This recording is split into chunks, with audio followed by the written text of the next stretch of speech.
The Weber Searwood is a mid-budget pellet grill and smoker, the second incarnation of pellet grill for the Weber brand. The first was the Smokefire, which had its share of problems. Due to the issues I experienced with the Smokefire, Weber replaced it with the Searwood back in May 2024. Now that I've had 7 months of experience with the Weber Searwood, would I recommend it to a new buyer? We're going to talk about the cost, the accessories, some of the great grilling experiences I've had with it, some of the issues and problems that I've encountered, and finally, my overall thoughts. Let's dive in. Basement.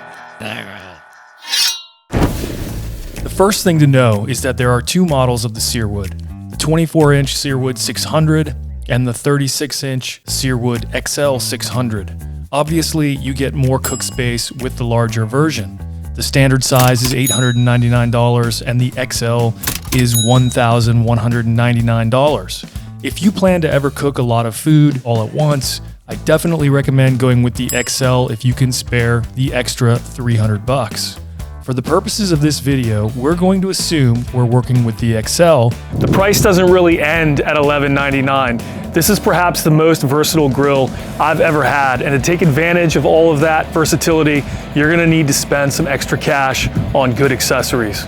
The most important accessory, in my opinion, is the rotisserie. I mean, look at that. That looks like rotisserie chicken you get at a Peruvian rotisserie joint, man. I've used mine for rotisserie chicken, Thanksgiving turkey, rotisserie style, and so much more. The quality results that come off that thing are no joke. Did you see that juice? Wow. Plus, it is super satisfying and impressive for guests who see your meat of choice turning on a rotisserie over smoke and fire. Man, this is a good start. We're getting there. The rotisserie rig will run you $150. There may be cheaper aftermarket rotisseries, but I don't have any experience with them and can't speak to their efficacy. As long as you're going all in with the rotisserie, you might as well add a rotisserie basket or two. This would be my pick for the second most important accessory. We've rolled smoke-fried wings in the basket so many times because the results are phenomenal.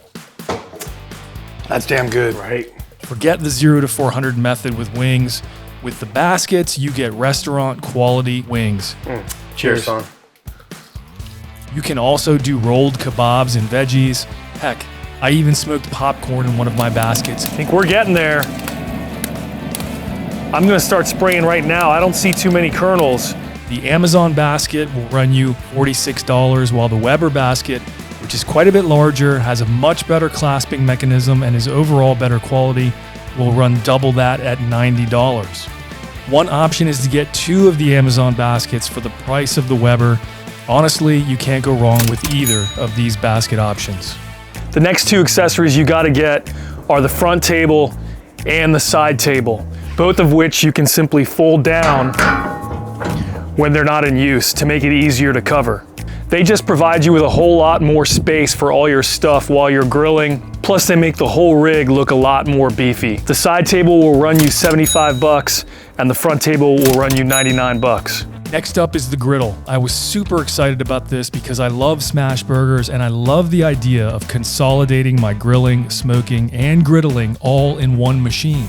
And the griddle is worth it. The smash burgers I've churned out on it have been fantastic. Super popular with all my guests. I've also done bacon. Everybody loves bacon. Seared steak, eggs, pancakes, you name it. Wow. Just bear in mind that there's one big difference between a dedicated griddle like a Blackstone or the Weber Slate. So they're already sizzling, which is always a nice sound. That is a good sound, yeah. And griddling on a pellet grill. The dedicated griddles have gas flames directly under the griddle top, keeping it as hot as you want it continuously. So your two flames are here, mine are here. With the SearWood griddle, I find that when I want it really hot, I have to close the lid for a couple minutes to get it piping. Let's shut it so it gets even hotter. Once you open the top, because it's not getting flame directly to the underneath, so I want to make sure it stays hot. We'll wait about a minute, we'll flip it again, we should be good to go. And then cook my food. So far I would say this is no joke. Considering this consolidation, I still highly recommend you get this accessory, which will cost you $200. There are other accessories available, such as the Weber Craft insert and the sear grate, but what I've listed here is what I think are higher priorities, so we'll stop there.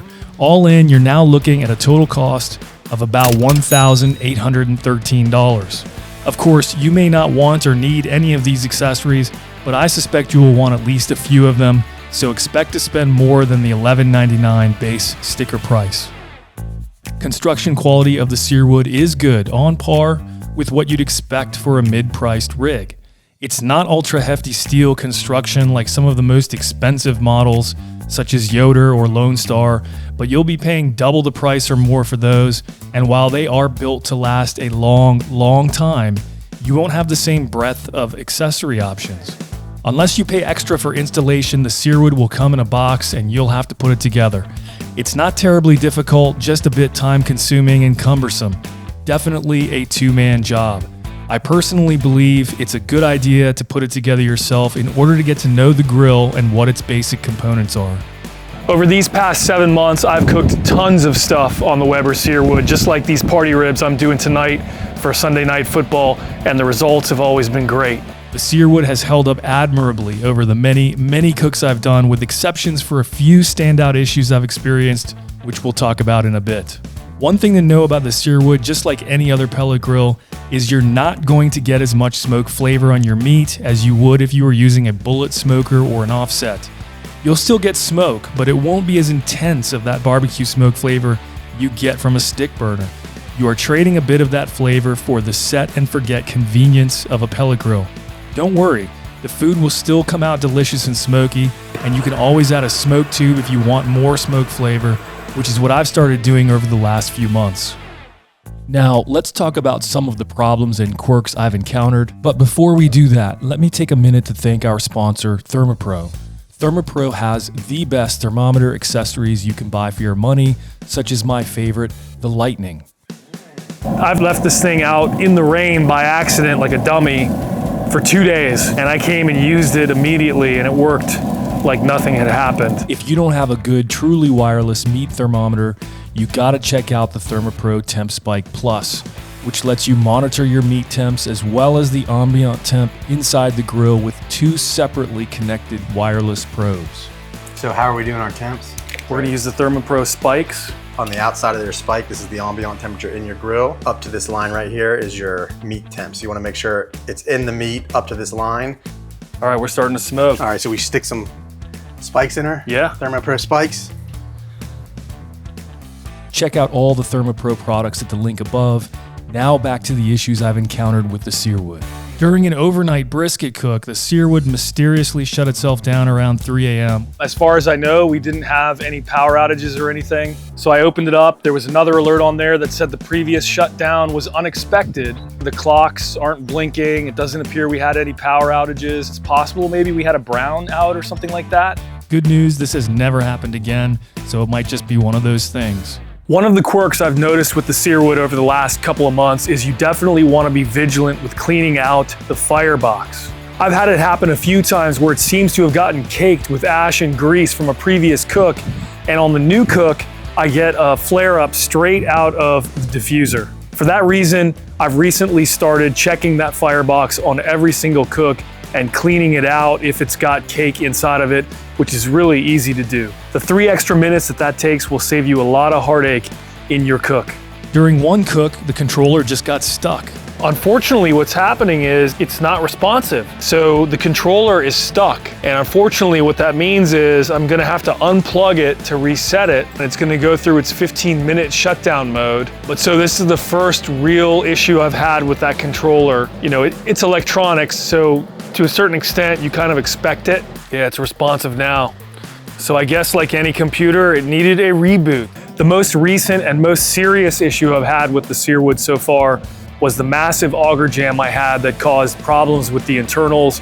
Just a couple weeks ago, the controller showed error E1, if I remember correctly. When I looked it up, it meant that there was an auger jam. Because of the pressure, the auger pushed back on the chassis and bent it all out of shape. The good news is, Weber support is really good, and they sent me a bunch of new parts. All right, we're down to the last steps. All right, she's working again. We're up to 200 degrees, so we're good to go. Thank God. I will never use Pit Boss pellets ever again, because the more I think about it, the more I think that's what caused this jam. So take it from me, at least for the Weber Searwood, pellets do matter. Do a quick visual check on the pellets you're going to use to make sure they aren't super long, like the Pit Boss pellets that apparently caused me so much trouble. Another quirk to be mindful of is possible flare-ups coming off the flavor bar under specific scenarios. If you smoke something really fatty like a pork butt low and slow, it's going to drip fat onto the flavor bar unless you put it on the top rack with a water pan under it. Let's say the next day you want to sear some steaks at 450. Oh, we got a flare up. Yeah, these are Oh boy, we got a we shut should it. pull the wings. If there's residual fat left on the flavor bar from the pork butt the previous day, you could get a flare up and burn your steak while you're inside drinking a beer. That's happened to me and I've learned my lesson. Now I make sure there's no residual gunk on the flavor bar whenever I'm gonna do a hot and fast cook. So with all that said, the main question is, would I recommend the Weber Searwood for anybody looking to buy a new pellet grill, given some of the issues that I've had? The answer is, heck yes, I would. The bottom line is my Weber Searwood has been a workhorse, churning out dozens and dozens of successful and delicious cooks. Aside from the auger jam that caused the need for replacement parts, any issues I've had have been minor and the quirks I've mentioned are nothing unusual. The fact that I can smoke an 18-hour plus brisket low and slow, churn out smoke-fried wings at 450 degrees on my rotisserie, sear delicious steak, and smash some burgers all on one rig speaks for itself. I don't even know if I want to eat it. It's like a work of art. Oh man. Frankly, for the price of $11.99 plus the cost of accessories, anybody would be happy with the Weber Searwood. Hit me up in the comments and let me know if you agree. Party ribs.